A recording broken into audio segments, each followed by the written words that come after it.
And what you said is I'm literally cast aside and blacklisted on the same level as effing rapists, pedophiles, and effing real felons. You're in felony court. Sometimes people think that, oh, I'm not like other people who are charged with crime. And then you say, I hope a prison convict breaks out, rampage rapes all the aforementioned, and give them AIDS. This is what happens when probation isn't broken by a new crime, but by an attitude. Ramsey Ibrahim is back in a Texas courtroom, standing before a judge who already gave him a break once, deferred adjudication for theft of service between $2,500 and $30,000. That deal kept him out of jail. But now, he's accused of failing to conduct himself in a proper and orderly manner with his probation officer. Not a missed payment, not a failed drug test, behavior, words, emails. And trust me, when we get to what he actually wrote, you're going to understand why this hearing escalates fast. The state wants revocation and 2 years in state jail. The defense wants another chance. The question is simple. Does an apology fix defiance?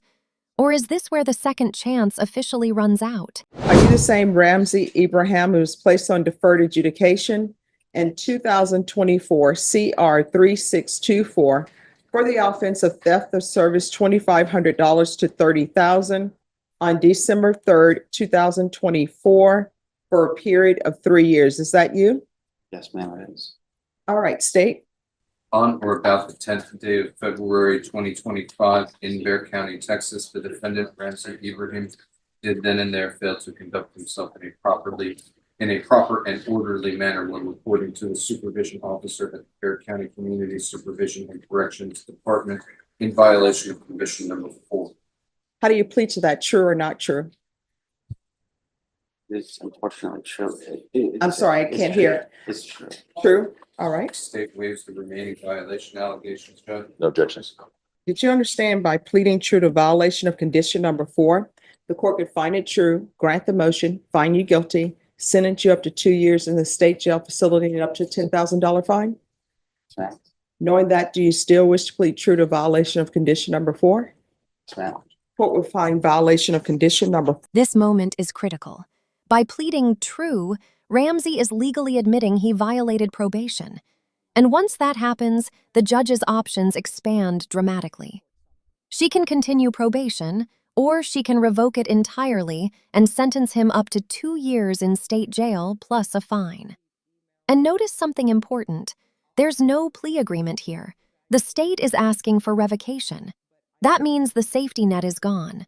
Now it's entirely up to the judge's discretion. This isn't about whether he committed a new theft. It's about whether he respected the authority supervising him.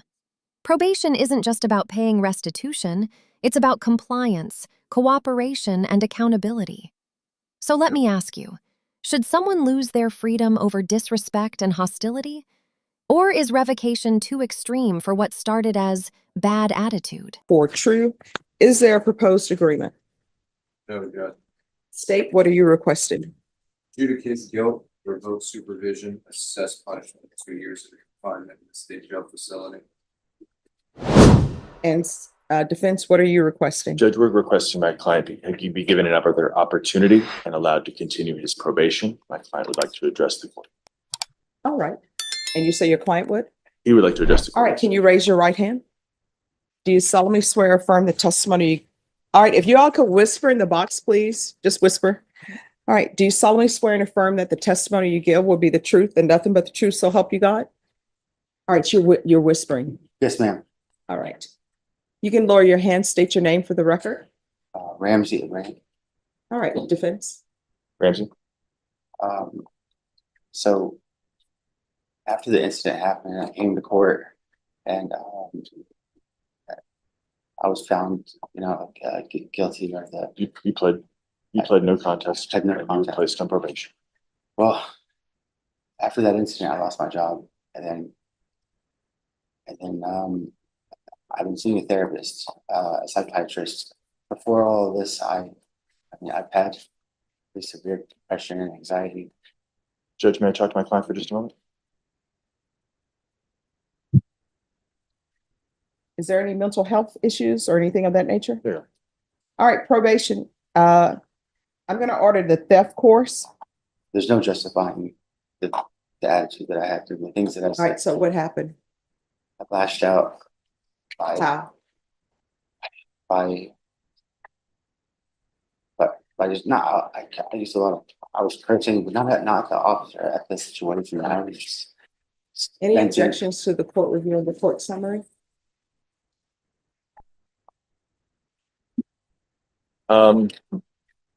If my client could be allowed to apologize before the court reviews the court summary?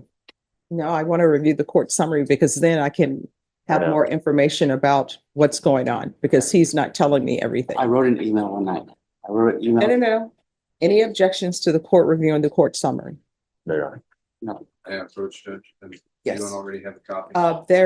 It's sent by email, and what I will tell attorneys, I receive emails from Officer Abrams, TAP evaluations, the PSIs, but I don't read them or open them until I ask both parties if they have any objections to my reviewing it, because I know it's hearsay.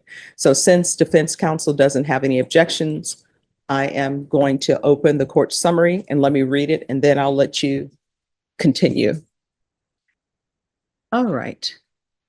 Does my client to be allowed to continue? Yes. first and foremost, I apologize so much, so sincerely for the outrageous stuff that I said. I was in a really low spot, and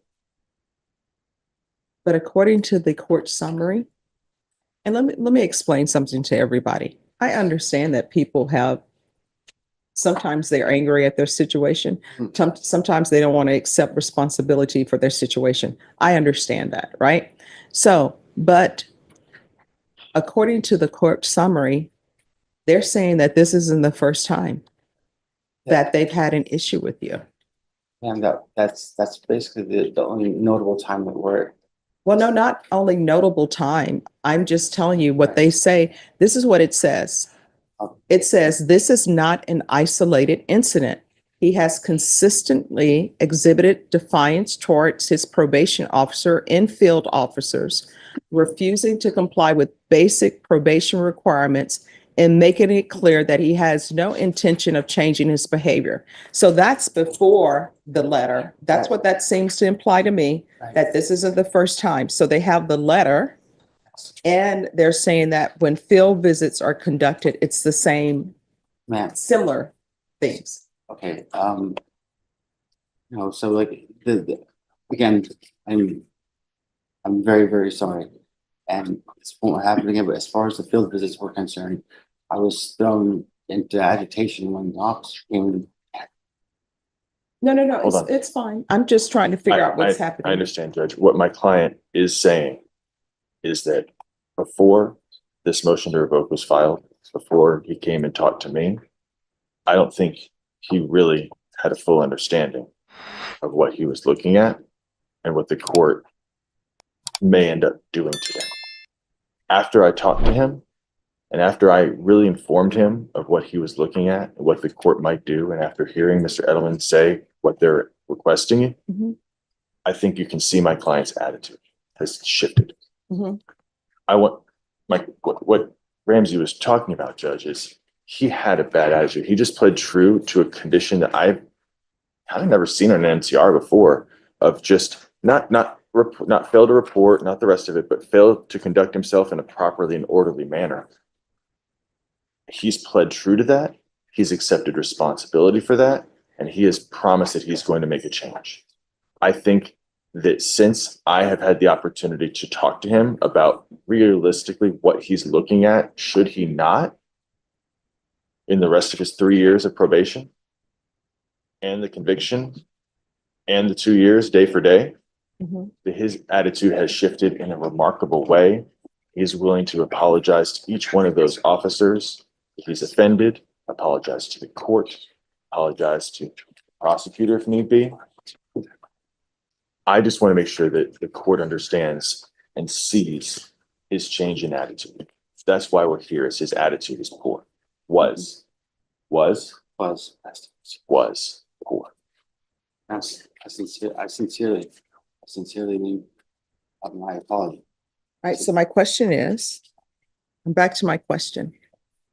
So it's stated in the court summary, this is not an isolated incident. So when they say it's not an isolated incident, I'm taking that to mean the email that you sent, right? So let's not even talk about the email.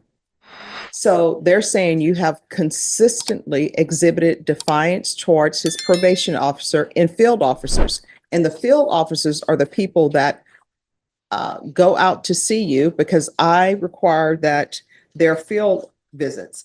And actually your probation, I don't do cookie cutter probations. Your attorney will tell you that. That's true. Your probation that I gave to you, in the big scheme of things, the conditions that I've given people, it wasn't that much.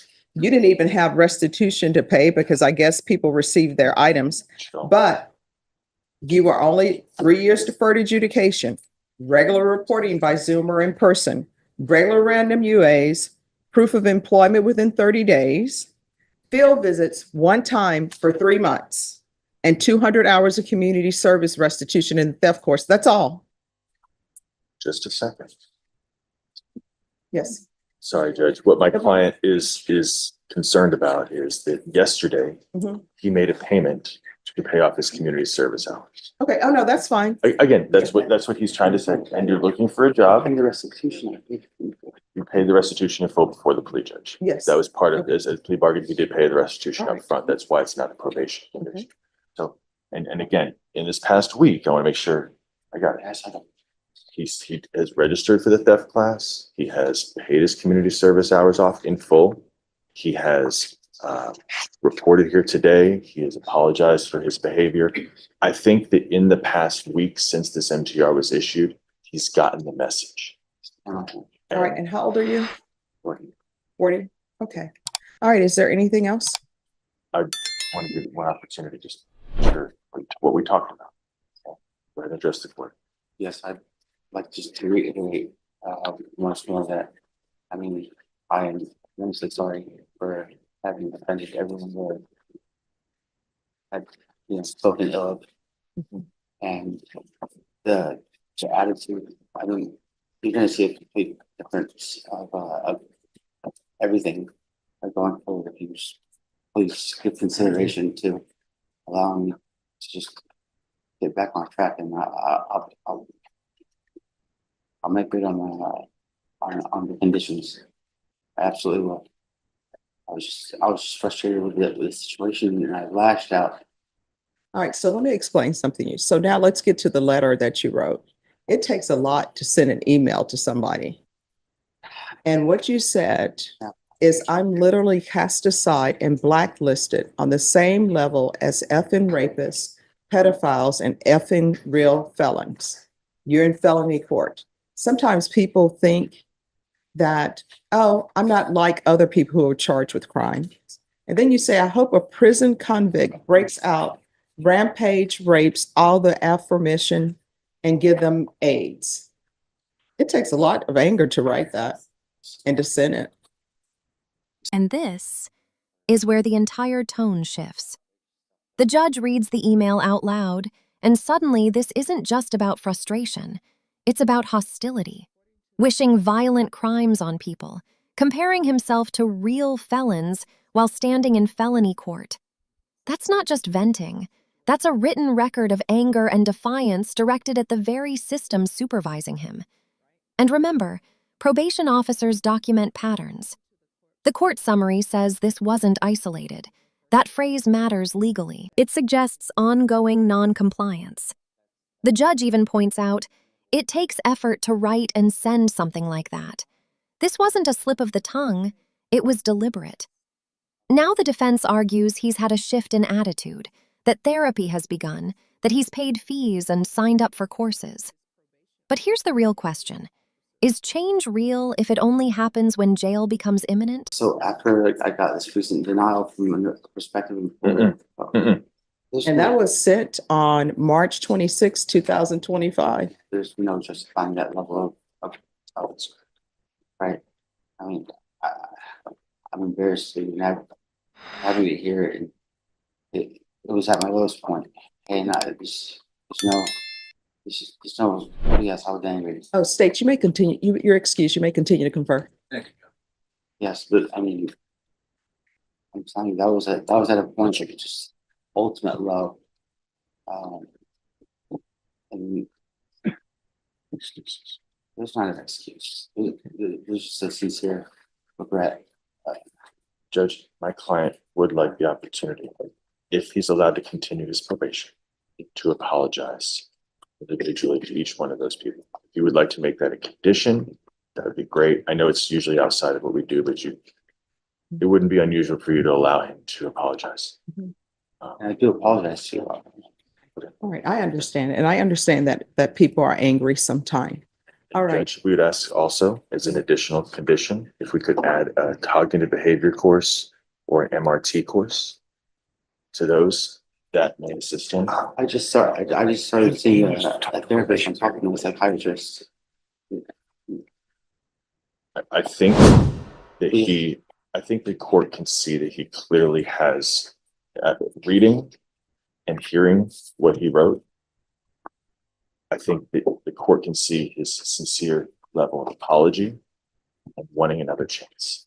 All right, in probation, what are you recommending? Judge, the court summary indicates revocation. Mr.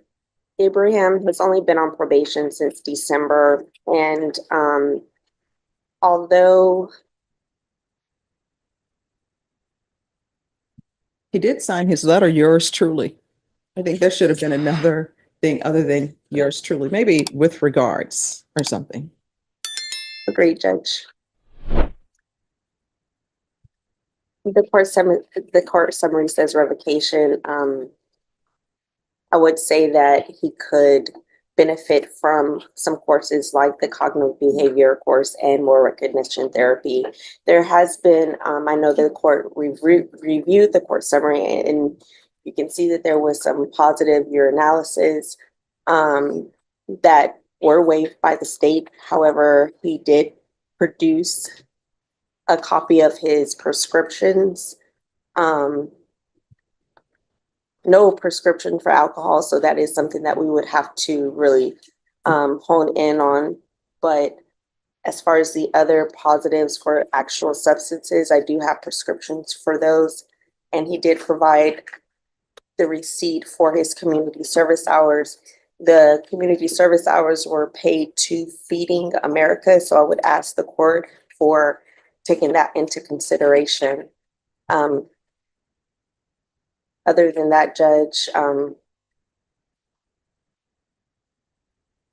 all I have.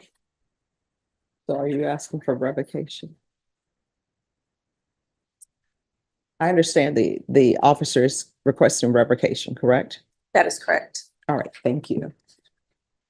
And if I could, Judge, I understand why the officer would recommend that after reading those emails. Again, I would ask for the courses. I would ask that the court allow my client to issue a full apology, email, handwritten, or in person, however the court wants to do that. If my client is allowed to apologize, I'll do all of the above. he is taking this quite seriously now after our conversation. Whatever the court would like to do, we'd ask the court to. All right, this is what the court is going to do. The court is finding violation of condition number 4 true. The court is going to find you guilty. The court is going to revoke, sentence you to 2 years in the state jail facility, give you credit for any time served, and the court will retain jurisdiction. Thank you. And you can explain to your client what that means. And with that, the judge makes her decision. Violation true. Deferred adjudication revoked. Guilty finding entered. 2 years in the state jail facility. Credit for time served. The court retains jurisdiction, meaning she keeps authority over the case moving forward. What began as 3 years of structured probation for theft ends in confinement, not because of a new crime, but because of repeated defiance, inappropriate communication, and failure to conduct himself properly with supervision officers. This case highlights something powerful. Probation is a privilege, not a right. It comes with conditions, and one of those conditions is respect for the process. The judge acknowledged anger happens, but written hostility, repeated defiance, and refusal to comply can outweigh apologies made at the last minute. So what do you think? Was this a necessary wake-up call, or should the court have allowed more time for therapy and rehabilitation? If you found this case as shocking as we did, make sure to hit that like button, share your thoughts in the comments, and don't forget to subscribe for more jaw-dropping courtroom breakdowns.